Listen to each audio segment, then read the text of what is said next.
The Night of the Werewolf is one of the most enduring tales that humanity has ever whispered around fires, written into old chronicles, or feared in the silence of forests. It is not just a story about a beast that prowls under the full moon, but a mirror of human fear, imagination, and belief in curses that pass through time. The legend of the werewolf crosses continents and centuries, showing up in Europe, Asia, Africa, and the Americas. Each culture shaped it differently, but the heart of the story remained the same: the terrifying idea that a man could shed his humanity and become a predator of his own kind. What lies behind this tale is a mixture of myth, survival instinct, religion, and even real cases that history never explained. To understand the werewolf is not to look at a single monster, but to see how human beings explained their darkest fears. The earliest whispers of men becoming wolves come from the cradle of civilization. In ancient Mesopotamia, inscriptions spoke of men cursed by gods to wander as beasts. In Greece, the legend of King Lycaon told of a ruler who angered Zeus by offering him human flesh. For his crime, Zeus struck him down, twisting his body into that of a wolf, condemning his descendants to carry the curse. This story gave us the very word lycanthropy, which has echoed down through history as the name for werewolf transformations. These myths were not only stories, but warnings that cruelty, arrogance, or breaking sacred laws could drag a man into animal form, stripping away everything human. In such tales, the wolf was not only an animal of the forest, but a symbol of uncontrolled hunger, savagery, and punishment from higher powers. In the northern forests of Europe, where wolves roamed freely, the legends took on darker tones. Among the Norse, warriors known as Ulfhednar were said to wear wolf skins and take on the spirit of the animal in battle, becoming wild and unstoppable. They were not cursed, but revered, both feared and respected as men who stepped beyond human limits. Yet over time, stories blurred the line between sacred warriors and damned shapeshifters. A man who fought like a beast could also be suspected of becoming one. In Icelandic sagas, men who donned magical wolf pelts lost their human will and roamed the land in ravenous frenzy. In these stories, the curse could be passed from one man to another, binding communities in fear that the beast walked among them unseen until the night of blood arrived. The Middle Ages sharpened the tale into something darker still. As Christianity spread across Europe, wolves were painted as agents of the devil, their glowing eyes in the forest a reflection of hell's fire. To be a werewolf was no longer only a curse of the gods, but a sign of demonic possession. Trials for supposed werewolves became part of the same hysteria that burned witches at the stake. In the 15th and 16th centuries, Europe saw waves of panic where men and women alike were accused of transforming into wolves and feasting on human flesh. Some of the most chilling stories come from these trials. In France, the case of Gilles Garnier, known as the Werewolf of Dole, tells of a hermit who lived on the outskirts of society. In 1573, children began to vanish, and whispers blamed him. He was accused of being seen in wolf form, dragging his victims into the woods. Under questioning, Garnier confessed that a spirit had given him an ointment that allowed him to transform. Whether madness, desperation, or torture led him to confess, the end was the same. He was burned alive as a werewolf.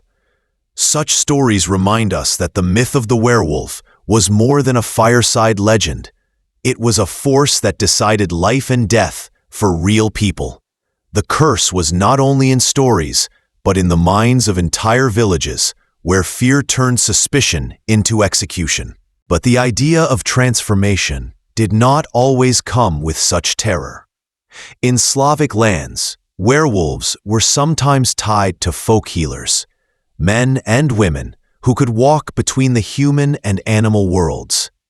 Some believed that if you were born with certain signs, such as being the seventh son, you might carry the power to shift into a wolf. Others believed curses could be passed through bites, through spells, or through sins against family. The werewolf was not only a figure of punishment, but sometimes a protector, a spirit warrior who defended the village from darker forces. In this way, the legend was flexible, bending to the fears or hopes of the community. A werewolf could be the demon who devoured children, or the silent guardian who walked in the forest unseen, holding back evil. Both sides lived within the same story, reminding us that the line between monster and protector is often thin. Beyond Europe, tales of wolfmen appear in surprising places.